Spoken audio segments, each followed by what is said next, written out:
नमस्कार बंधुगण मनुष्य स्वप्न में मृत व्यक्ति को देखिबार मिलता है यही संकेत अणदेखा करंतु नहीं। वीडियो आरंभ करने पूर्व आपको अनुरोध वीडियोटी को गोटे लाइक कर दिंतु और वीडियोटी को शेष जाए देखु भल लगे निहाती सब्सक्राइब करदे। गोटे समय कथा नारद मुनि कैलाश पर्वत उपर भगवान शिव को दर्शन करने जाती। सेठाकु जाई भगवान शिव को नारद मुनि प्रणाम करती। भगवान शिव नारद मुनि बहुत प्रेम आदर सत्कार कले। तापर भगवान शिव कहती नारद मुनि तुमर कैलाश पर्वत आसबार कौन प्रयोजन अच्छी? अवश्य तुम्हें क्यों महत्वपूर्ण कार्य अथवा महत्वपूर्ण समाचार नहीं आसीच? तापर नारद मुनि कहती आपण देवादिदेव महादेव तीन लोकरे सबुठु बड़ अटंती। आपण को क्यों कथा लुचि रही पार?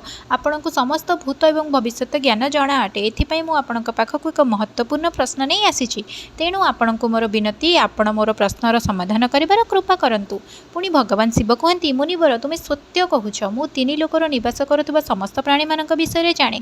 परिशेष तुमर प्रश्न कौन? तुम्हें मोठारू कौन जानिबाक चाह ताहा मते कुह। तेबे नारद मुनि कहिले हे भोलानाथ मु मृत्युलोक भ्रमण करी आसिली। सेठारे भूत प्रेत एवं पिशाच आदि अनेक प्रकार विचित्र जिनिस देखिली जो मैंने जंगल में बास करुले। ता सहित मु देखिली सबु दुष्ट शक्ति मनुष्य को हैरान करुले ताकू सबु बेले दुख देउथिले। एहार कारण कौन एवं सबु खराब शक्ति मनुष्य को काहेकि हैरान करुले? तथा मो मन में अन्य गोटे प्रश्न उठे कि मनुष्य स्वप्न केते थर निज पूर्वज को देखे तो यार अर्थ कौन? स्वप्न रे मृत व्यक्ति को देखिबार अर्थ कौन? एहा द्वारा मनुष्य को कौन संकेत मिलता है? हे भोलेनाथ मु समस्त मनुष्य जातिर कल्याण पाई ए प्रश्नर उत्तर जानिबा पई आपणक पाखक आसीछि। नारद मुनि प्रश्न शुणी भगवान शिव कहिले हे मुनिवर तुम्हें समग्र मानव जातिर कल्याण पाई उचित प्रश्न पचारिछ। मु तुमको तुम प्रश्नर उत्तर अवश्य देबी, परंतु एहा पूर्वर मु तुमको एक पवित्र कथा सुनाउछि। यही कथार तुमको तुम प्रश्नर उत्तर मिल जाव। तुम्हें यही कथा को बहुत ध्यान सह शुण। जो मनुष्य एक कथा को ध्यान दे शुणव निश्चय ता परिवार में खुशीर लहरी खेलीज और उन्नतिर नुआ रास्ता खोलवाक लगिब। तेबे नारद मुनि कहिले हे भोलेनाथ आपण से ही पवित्र कथा शुणाइबा आरंभ करंतु। मु एहाकु अति ध्यानर सह शुणिबी। भगवान शिव कहिले गोटिए समयर कथा। मध्य देशर गोटे बड़ सुंदर एवं रमणीय नगर थिला। सेही नगरी रे गोटे व्यापारी निजर चारि भाईक संगरे रहुथिला। व्यापारी एवं तार समस्त भाईंकर विवाह होई जाइथिला एवं समस्ते मिलिमिशि बहुत प्रेमर सह रहुथिले। सेही व्यापारीर घरे कौनसी जिनिसर अभाव नथिला। सेही नगरी रे व्यापारी सम्मानर सह केही धनवान नथिले। सेही सबु संपत्ति व्यापारी को तांका पूर्वजंक द्वारा प्राप्त होइथिला। व्यापारीर पूर्वज बहुत बड़ दानी और दयालु थिले। से सबु दान धर्म यज्ञ एवं अनेक प्रकारर धार्मिक कार्य करुथिले, परंतु से व्यापारी कंजूस स्वभावर थिला। ता भितरे ता पूर्वजंकर कौनसी लक्षण नथिला। सेही व्यापारी ता जीवन रे ना कौनसी दान करिथिला, ना कौनसी यज्ञ करिथिला, ना कौनसी धार्मिक कार्य करिथिला। से ता जीवन में बहुत धन संचय करिथिला, किंतु से धनर सठिक सदुपयोग करि नथिला। व्यापारी ता द्वार को आसुथिबा कौनसी भिकारी को किछि देउ नथिला किंबा कौनसी भोकिला को भोजन कराई नथिला। से व्यापारीर पूर्वज भोकिला को खाद्य दउथुले, निर्वस्त्र को वस्त्र दान करुथुले एवं गरीब को अन्य प्रकार साहाय्य करुथुले एवं एपटे व्यापारी निज पूर्वजों को केबे अनुसरण करि नथिला। से सर्वदा धन संचय लगी रोला। यही से व्यापारी पाखे बहुत संपत्ति आसी जाइतिला, किंतु ता पूर्वज ता उपरे बहुत क्रोधित थिले। व्यापारीर पूर्वजों को तांको पुअर व्यवहार ठीक लागु नथिला, तेणु तांको पितृलोक दुखी रहिबाकु लागिले। धन कमेवा लोभरे व्यापारी एते अंध हो जाइतिला जे से निजर पूर्वजों को भूली जाइतिला। से धीरे धीरे निज पूर्वजों श्राद्ध एवं तर्पण आदि कार्य बंद करदेला, जो कारणरू तांको पूर्वजों आत्मा तृप्ति हैला नाही। पुणी गोटे दिन व्यापारी पूर्वज पितृलोक बसी निज भितर कथबार्ता हेउतिले एवं व्यापारी सहित भेट होगा भाविले। पुणी सबु पूर्वज एकाठी होई धर्मराजा पाखक गले एवं तांको पाखरे हाथ जोड़ी प्रार्थना कले हे धर्मराज आम पुत्रर बुद्धिभ्रष्ट हो गलानी। से धीरे धीरे धन कमेवा कारणरू आमको भूली गलानी, जो कारणरू आमे संतुष्ट होई पारुनाहु। कृपा करी आमको ता सहित साक्षात कराइबाकु दियंतु। आमे आम पुत्र को भेटी ताको बुझाई किछि समय परे फेरी आसिबु एवं ताको शास्त्र ज्ञान मध्य देई आसिबु। तेबे धर्मराज सेमानंकु कहिले हे दिव्य आत्मागण तुमे तुमर पुत्र सहित देखा करिबा पई जाई परिबो नाही, परंतु तुमे तुमर पुत्र को स्वप्न माध्यम संकेत देई परिबो। धर्मराजांकर एही कथा सुनी समस्त पितृगण सहमत होई गले। गोटे गोटे करी समस्त पितृगण निज निज पुत्रंक स्वप्न रे जाई दर्शन देले एवं संकेत देले, परंतु तांकर बड़ पुओ तांका संकेत को बुझी पारिले नाही एवं आग दिन से निजर स्वप्न को भूली जाए एवं निज पितृंक द्वारा दिया जाइतिबा संकेत कोण देखा करे। पुणी से समस्त पितृगण निजर अन्य पुत्र मानक स्वप्न रे दर्शन देई संकेत देले, किंतु सेमाने मध्य सही संकेत कोण देखा कले। केही भी निज पूर्वजंक द्वारा दिया जाइतिबा संकेत को बुझी पारिले नाही, जहा द्वारा से समस्त पितृगण क्रोधित होई गले। ବେପାରୀ ଏବଂ ତାଙ୍କ ସମସ୍ତ ଭାଇ ଧନର ଲାଳସାରେ ଅନ୍ଧ ହୋଇଯାଇଥିଲେ। ସେ ପୂର୍ବଜଙ୍କ ଦ୍ୱାରା ଦିଆଯାଇଥିବା ସଙ୍କେତକୁ ବୁଝିପାରି ନଥିଲେ। ଭଗବାନ ଶିବ କହିଲେ, ମୁନିବର ପୂର୍ବଜଙ୍କ ସଙ୍କେତ ମିଳିବାର କିଛି ଦିନ ପରେ ବେପାରୀର ବ୍ୟାପାରରେ ହାନି ହେବାକୁ ଲାଗିଲା, ଯେଉଁ କାରଣରୁ ତାର ସମସ୍ତ ସମ୍ପତ୍ତି ନଷ୍ଟ ହୋଇଗଲା। ଧୀରେ ଧୀରେ କରି ସବୁ ଭାଇଙ୍କ ମଧ୍ୟରେ ଲଢ଼େଇ ଝଗଡ଼ା ହେବାକୁ ଲାଗିଲା। ନିଜ ପୂର୍ବଜଙ୍କ ଦ୍ୱାରା ରହିଥିବା ସମସ୍ତ ସମ୍ପତ୍ତି ଏବଂ ଘର ମଧ୍ୟ ବନ୍ଧା ପଡ଼ିଗଲା ଏବଂ ପୂରାପୂରି ସେମାନେ ବର୍ବାଦ ହୋଇଗଲେ ଏବଂ ସମସ୍ତ ଭାଇ ଅଲଗା ଅଲଗା ହୋଇଗଲେ ଏବଂ ନିଜ ନିଜ ପାଳନ ପୋଷଣରେ ଲାଗିଗଲେ। ସେପଟେ ସ୍ୱର୍ଗଲୋକରେ ନିଜ ବଂଶଜଙ୍କ ଦ୍ୱାରା ଦୁର୍ଗତି ଦେଖି ପିତୃଗଣଙ୍କୁ କଷ୍ଟ ହେଉଥାଏ।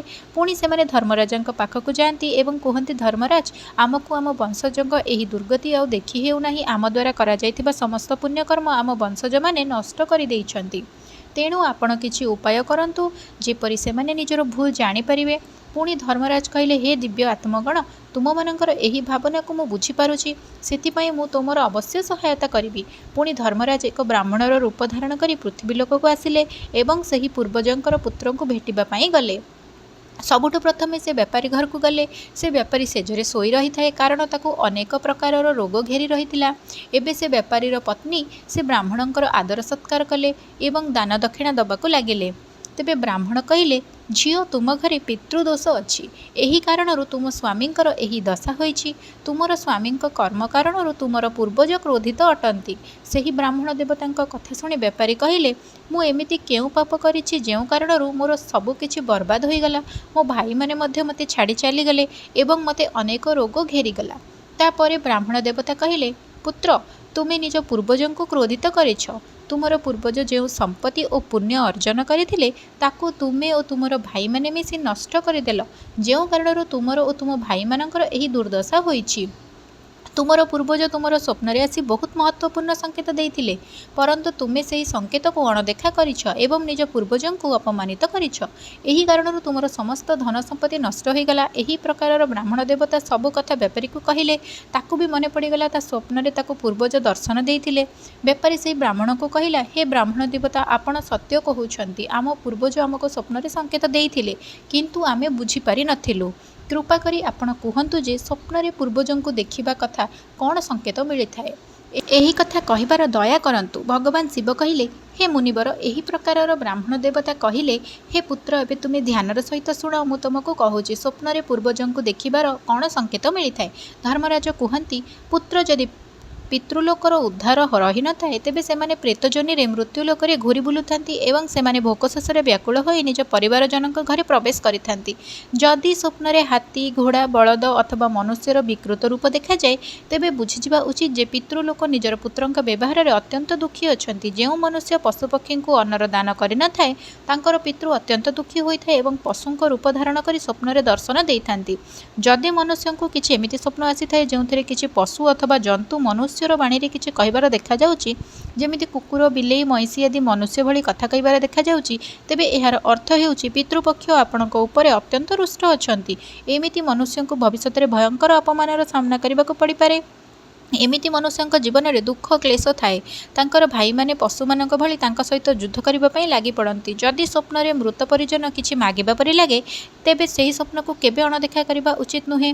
ସେହି ସ୍ୱପ୍ନର ଅର୍ଥ ହେଉଛି ସେହି ମନୁଷ୍ୟଙ୍କ ପୂର୍ବଜ ଅସନ୍ତୁଷ୍ଟ ଅଛନ୍ତି ଏବଂ ତାଙ୍କର ପିତୃଲୋକରେ ତୃପ୍ତି ନାହିଁ। ଯେଉଁ ଲୋକର ସ୍ୱପ୍ନରେ କୌଣସି ମୃତ ପରିଜନ କିଛି ମାଗିବା ଭଳି ଦେଖାଯାଏ ତେବେ ସେହି ମନୁଷ୍ୟର ଅନ୍ନଭଣ୍ଡାର ଧୀରେ ଧୀରେ କରି ସମାପ୍ତ ହେବାକୁ ଲାଗେ ଏବଂ ସେ ଦାରିଦ୍ର୍ୟତାରେ ପଡ଼ିଯାଏ ଏବଂ ତାର ଅବସ୍ଥା ଗୋଟିଏ ଭିକାରୀ ସଦୃଶ ହୋଇଯାଇଥାଏ। ସେଥିପାଇଁ ସେହି ମନୁଷ୍ୟ ତୁରନ୍ତ ଅନ୍ନଦାନ କରିବା ଆବଶ୍ୟକ ଅଟେ, ଯାହାଦ୍ୱାରା ତାର ପୂର୍ବଜ ସନ୍ତୁଷ୍ଟ ହୋଇପାରିବେ। ଯଦି ସ୍ୱପ୍ନରେ କୌଣସି ପୂର୍ବଜ କ୍ରୋଧିତ ଅବସ୍ଥାରେ ଦେଖାଯାଆନ୍ତି ତେବେ ସେହି ମନୁଷ୍ୟର ପୂର୍ବଜ ତାଙ୍କ କାର୍ଯ୍ୟରେ ସନ୍ତୁଷ୍ଟ ନୁହନ୍ତି ଏବଂ ସେହି ମନୁଷ୍ୟ ଯେଉଁ କାମଧନ୍ଦା କରିଥାଏ ସେଥିରେ କ୍ଷତି ଉଠାଇବାକୁ ପଡ଼ିପାରେ। ଯଦି ସ୍ୱପ୍ନରେ ପୂର୍ବଜ ଦେଖାଯାଆନ୍ତି ଏବଂ ଅଚାନକ ଅଦୃଶ୍ୟ ହୋଇଯାଆନ୍ତି ତେବେ ଆଗାମୀ ଦିନରେ ସେହି ମନୁଷ୍ୟକୁ କୌଣସି ସଙ୍କଟ ଆସିବାର ସଙ୍କେତ ମିଳିଥାଏ। ଯଦି ସ୍ୱପ୍ନରେ ମନୁଷ୍ୟ କୌଣସି ମୃତ ପରିଜନ କାନ୍ଦୁଥିବାର ଦେଖନ୍ତି ତେବେ ତାଙ୍କର ପୂର୍ବଜ ତାକୁ ଏହି ସଙ୍କେତ ଦିଅନ୍ତି ଯେ ତାଙ୍କର ଭବିଷ୍ୟତରେ ବହୁତ ବଡ଼ କ୍ଷତି ହୋଇପାରେ, ତାହା ଧନ ବୈଭବ ହେଉ, ଭୟଙ୍କର ଦାରିଦ୍ର୍ୟତା ଆସିଥାଏ। ଯଦି ସ୍ୱପ୍ନରେ ପୂର୍ବଜ ମଇଳା ବସ୍ତ୍ର ପରିଧାନ କରିଥିବାର ଦେଖାଯାଆନ୍ତି ତେବେ ନିଶ୍ଚିତ ମନୁଷ୍ୟର ସାରା ଧନ ନଷ୍ଟ ହୋଇଯାଏ। ତେବେ ବ୍ରାହ୍ମଣ ଦେବତା କୁହନ୍ତି, ହେ ପୁତ୍ର, ଯଦି ତୁମେ ଏହିସବୁ ସ୍ୱପ୍ନ ଦେଖ ତେବେ ଏହାର ନିରାକରଣ ପାଇଁ ଦାନ, ଧର୍ମ, ଶ୍ରାଦ୍ଧ, ଯଜ୍ଞ ଆଦି କର୍ମ କରିବା ଆବଶ୍ୟକ, ଯାହା ତୁମର ସବୁ କଷ୍ଟ ଦୂର ହେବ। ସେହି ବ୍ରାହ୍ମଣର କଥା ଶୁଣି ବେପାରୀ ନିଜର ଭୁଲକୁ ଅନୁଭବ କଲା। ସେ ତୁରନ୍ତ ନିଜ ଭାଇମାନଙ୍କ ପାଖକୁ ଗଲା ଏବଂ ବ୍ରାହ୍ମଣ ଦେବତା ଯେଉଁ କଥା କହିଥିଲେ ସେହି ସବୁ କହିଦେଲା ଏବଂ ତାଙ୍କର ସବୁ ଭାଇ ବୁଝିଗଲେ ଯେ ତାଙ୍କର ପୂର୍ବଜ ତାଙ୍କ ସ୍ୱପ୍ନରେ ଆସି ସଙ୍କେତ ଦେଉଥିଲେ। ସବୁ ଭାଇମାନେ ମିଶି ନଦୀ ତଟକୁ ଗଲେ ଏବଂ ସେଠାରେ ନିଜ ପୂର୍ବପୁରୁଷଙ୍କ ପାଇଁ ଶ୍ରାଦ୍ଧ, ତର୍ପଣ, ଦାନ, ଦକ୍ଷିଣା ଆଦି କାର୍ଯ୍ୟ କରି ନିଜର ପୂର୍ବଜଙ୍କୁ ସନ୍ତୁଷ୍ଟ କଲେ। ପୁଣି ଗୋଟିଏ ଦିନ ତାଙ୍କର ପୂର୍ବଜ ତାଙ୍କର ସ୍ୱପ୍ନରେ ଆସି ତାଙ୍କୁ ଦର୍ଶନ ଦେଲେ ଏବଂ ତାଙ୍କୁ ବିଭିନ୍ନ ପ୍ରକାର ସଙ୍କେତ ଦେଲେ। ତେବେ ଭଗବାନ ଶିବ କହିଲେ, ହେ ମୁନିବର, ଯେବେ ମନୁଷ୍ୟଙ୍କର ପୂର୍ବଜ ସନ୍ତୁଷ୍ଟ ହୋଇଥାନ୍ତି ସେତେବେଳେ ବିଭିନ୍ନ ପ୍ରକାର ସଙ୍କେତ ମିଳିଥାଏ। ଯଦି ସ୍ୱପ୍ନରେ ମୃତ ପରିଜନ ନିଜେ କିମ୍ବା ନିଜ ପରିବାର ଲୋକ ମୁଣ୍ଡ ଉପରେ ହାତ ବୁଲାଉଥିବାର ଦେଖନ୍ତି ତେବେ ଏହି ସ୍ୱପ୍ନର ଅର୍ଥ ହେଉଛି ତାଙ୍କର ପୂର୍ବଜ ବହୁତ ପ୍ରସନ୍ନ ଅଛନ୍ତି ଏବଂ ପୂର୍ବଜ ଏହି ସଙ୍କେତ ଦେଉଛନ୍ତି କି ତାଙ୍କ ଜୀବନରେ ଭଲ ସମୟ ଆସିବାକୁ ଯାଉଛି। ଯଦି ପୂର୍ବଜ ମନୁଷ୍ୟ ଆଡ଼କୁ ହାତ ବଢ଼ାଇବାର ଦେଖାଯାଏ ତେବେ ଏହାର ଅର୍ଥ ସଙ୍କେତ ମିଳିଥାଏ କି ତାକୁ ସବୁ କାର୍ଯ୍ୟରେ ସଫଳତା ମିଳିବାକୁ ଯାଉଛି। ଯଦି ସ୍ୱପ୍ନରେ ପୂର୍ବଜ ସୁସ୍ଥ ଦେଖାଯାଆନ୍ତି ଏବଂ ତାଙ୍କ ମୁହଁରେ ତେଜ ଦେଖାଯାଏ ଏବଂ ତାଙ୍କର ବସ୍ତ୍ର ଚିକ୍କଣ ଦେଖାଯାଏ ଏବଂ ଧଳା ରଙ୍ଗର ହୋଇଥାଏ ତେବେ ସେହି ପିତୃଙ୍କୁ ମୁକ୍ତି ମିଳିଯାଇଛି। ଏମିତି ବୁଝିଯିବା ଉଚିତ। ଯଦି ସ୍ୱପ୍ନରେ ପୂର୍ବଜ ଦୂର ଆକାଶର ବାଦଲରେ ବସିଥିବାର ଦେଖାଯାଆନ୍ତି ତେବେ ଏହା ଶୁଭ ସଙ୍କେତ ହୋଇଥାଏ। ମନୁଷ୍ୟଙ୍କର ପୂର୍ବଜ ଅତ୍ୟନ୍ତ ପ୍ରସନ୍ନ ଅଛନ୍ତି ଏବଂ ତାଙ୍କୁ ଆଶୀର୍ବାଦ ଦେଉଛନ୍ତି।